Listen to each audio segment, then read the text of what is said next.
Hello guys, good morning. ഇന്ന് കൊട്ടിയൂർ ഭാഗത്തേക്കായിരുന്നു കേട്ടോ എൻ്റെ യാത്ര. അപ്പോൾ വണ്ടിയിൽ കൂടുതൽ ആൾക്കാരൊന്നുമില്ല, ആരുമില്ല. കുറച്ച് ദൂരത്തു നിന്നാണ് ആളുള്ളത്. യാത്ര ചെയ്യേണ്ട ആൾ കുറച്ച് ദൂരത്തു നിന്നാണ് കയറേണ്ടത്. അപ്പോൾ റോഡിൽ വാഹനങ്ങളൊക്കെ കുറവായിരുന്നു. അപ്പോൾ ഞാൻ അത്യാവശ്യം നല്ല സ്പീഡിലാണ് കേട്ടോ വാഹനം ഉപയോഗിക്കുന്നത്. അങ്ങനെയാണ് ഉപയോഗിക്കാറ്. എന്നാൽ ഓപ്പോസിറ്റ് വരുന്ന ആൾക്കാർക്ക് ബുദ്ധിമുട്ടുണ്ടാക്കാത്ത രീതിയിലാണ് പോകാറ്. പക്ഷെ ഞാൻ ഒരു വാഹനത്തെ ഓവർടേക്ക് ചെയ്യാൻ വേണ്ടി ശ്രമിച്ചപ്പോൾ ആ വാഹനം നമ്മുടെ മുമ്പിൽ ശക്തമായി ഒരു സൈഡിലേക്ക് അടുപ്പിക്കുകയും ആ വാഹനത്തിൻ്റെ പുറകെ ഞാൻ കുറച്ച് സ്പീഡിൽ പോവുകയും ചെയ്തു കേട്ടോ.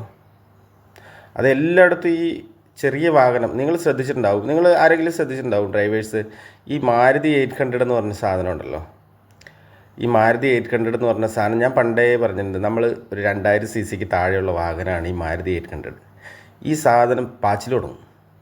ഇതാണ് റോട്ടിൽ കൂടെ കിടന്ന് ഇതെവിടെയെങ്കിലും തട്ടിക്കഴിഞ്ഞാൽ ഈ സാധനം ഉണ്ടല്ലോ, ഈ മുന്നിൽ പോകുന്ന സാധനം എവിടെയെങ്കിലും ഇത് ഓവർ സ്പീഡ് കളിച്ചിട്ട് ഈ സാധനം എവിടെയെങ്കിലും തട്ടിക്കഴിഞ്ഞാൽ, പോകാൻ പോകുന്നതിൽ തെറ്റൊന്നുമില്ല, തട്ടിക്കഴിഞ്ഞാൽ ഈ സാധനം ബാക്കി ഉണ്ടാവില്ല കേട്ടോ.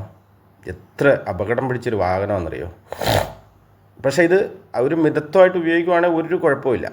പക്ഷേ ഇവർ വേഗം ഇതുണ്ട്, ഇങ്ങോട്ട് നോക്കിക്കോളാം, ഞാൻ കാണിച്ചു തരാം. ഇപ്പോൾ ഒരു ടൗണിലേക്ക് എത്തും കേട്ടോ. ഒരു നടുക്കൂടെ മാത്രമേ പോവുകയുള്ളൂ, ഇപ്പോൾ അവിടെ ഒരു വാഹനം നിർത്തിയിട്ടുണ്ടാവും. ഈ ടൗണിൽ നിർത്തിയിരിക്കുന്ന വാഹനത്തിനെ ഓവർടേക്ക് ചെയ്യാൻ വേണ്ടി ബസ്സാണ് നിർത്തിയേക്കണ്ട. അത്രയും സാധനം നിർത്തിയെടുത്ത് കയറിപ്പോയ പോക്കാണ്. ഞാൻ വെറുതെയാണോ പറഞ്ഞത്? നിങ്ങൾ നോക്കി, അപ്പുറത്തൊരു സ്കൂട്ടിക്കാരനുണ്ട്, ഓപ്പോസിറ്റ് ഓട്ടോറിക്ഷ വരുന്നുണ്ട്, കാറുകൾ വരുന്നുണ്ട്. ഒന്നും നോട്ടമില്ല, ഒരൊറ്റ കയറില്ല. അപ്പം ഞാൻ പറഞ്ഞു വന്നതെന്നു വെച്ചാൽ, അപ്പോൾ ഈ ആശാനെ ഒന്ന് പാസ്സാക്കണമെന്ന് എന്തായാലും ഞാനും തീരുമാനിച്ചു കേട്ടോ. നമ്മൾ തീരുമാനിച്ചു കഴിഞ്ഞാൽ പിന്നെ നടപ്പിലാക്കും കേട്ടോ. അതാണ് നമ്മുടെ ശീലം. തീരുമാനിച്ചു കഴിഞ്ഞാൽ നടപ്പിലാക്കിയിരിക്കും. അപ്പോൾ ആശാനെ പിടിക്കാൻ വേണ്ടിയിട്ട് ഞാൻ ഇവിടുന്ന് കയറിയപ്പോഴത്തേനും ബസ് ഇവിടുന്ന് കയറിയപ്പോഴത്തേനും അപ്പുറത്തുനിന്ന് പിന്നെ ബസ് സ്റ്റോപ്പ് ചെയ്ത് ഞാൻ കടന്നുപോയി.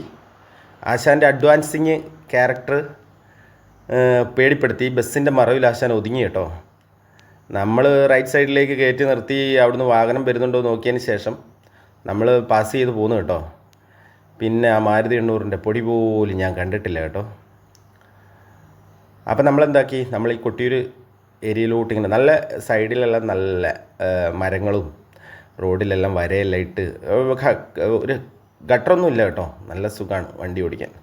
അപ്പം മുന്നിലൊരു ചേച്ചിക്കുട്ടി പോകുന്നുണ്ട്. ചേച്ചിക്കുട്ടീനെ നമ്മൾ നൈസായിട്ട് അറിയാത്ത രീതിയിൽ ചേച്ചിക്കുട്ടീൻ്റെ മുമ്പിൽ കിടന്ന് അങ്ങനെ നമ്മൾ ഇരട്ടത്തോട് എന്ന് പറഞ്ഞ സ്ഥലത്തേക്ക് എത്തി കേട്ടോ. ഇതാണ് ഇരട്ടത്തോട്. അപ്പോൾ നമ്മൾ ഇരട്ടത്തോട് കഴിഞ്ഞ് റൈറ്റ് സൈഡിലേക്ക് തിരിയുമ്പോൾ ഇപ്പോൾ ഈ സൈഡിൽ ഈ ഇരട്ടത്തോട് എന്ന് പറഞ്ഞ സ്ഥലം കഴിയുമ്പോൾ ഒരു നല്ല ഹോട്ടലുണ്ട് കേട്ടോ, നല്ല പാർക്കിംഗ് ഇട്ട് ആ ഹോട്ടലാണ് കാണുന്നത്. അപ്പോൾ ഞാൻ അവിടെ സ്ലോയൊന്നും ആക്കിയിട്ടില്ല. എന്താണെന്ന് വെച്ചാൽ ഞാൻ അവിടെ എത്തുന്നവരെ ഈ നമ്മുടെ ആൾട്ടോ ചേട്ടനെ കടത്തി വിടൂല എന്ന് തന്നെ നിശ്ചയിച്ചിട്ടുണ്ട്.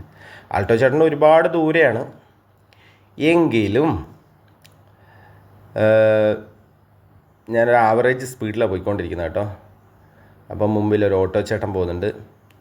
ഓട്ടോ ചേട്ടനോട് നമുക്ക് ബഹുമാനമുണ്ട് കേട്ടോ. അവർ പിന്നെ എത്ര കണ്ട് സ്പീഡിൽ പോയാലും അവർക്ക് അത്രേ പോകാൻ കഴിയുള്ളൂ, അത്രയല്ലേ പോവുള്ളൂ. ഒരു 55 കിലോമീറ്റർ 60 എത്തുമ്പോഴത്തേനും സ്പീഡ് കട്ടാവും. അങ്ങനെ നമ്മളെ പോകേണ്ട പോയിന്റിലേക്ക് എത്താറായി കേട്ടോ.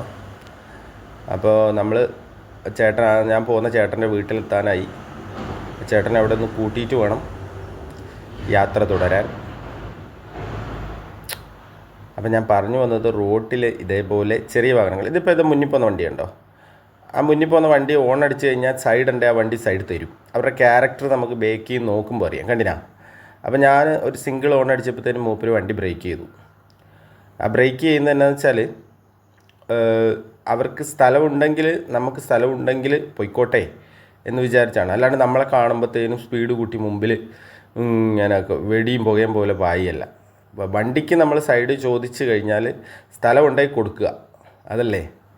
എന്നിട്ട് പിന്നെ ഓവർടേക്കിങ് വേണമെങ്കിൽ പിന്നീട് നമ്മുടെ പുറകെ ഒന്ന് ചെയ്തോട്ടെ.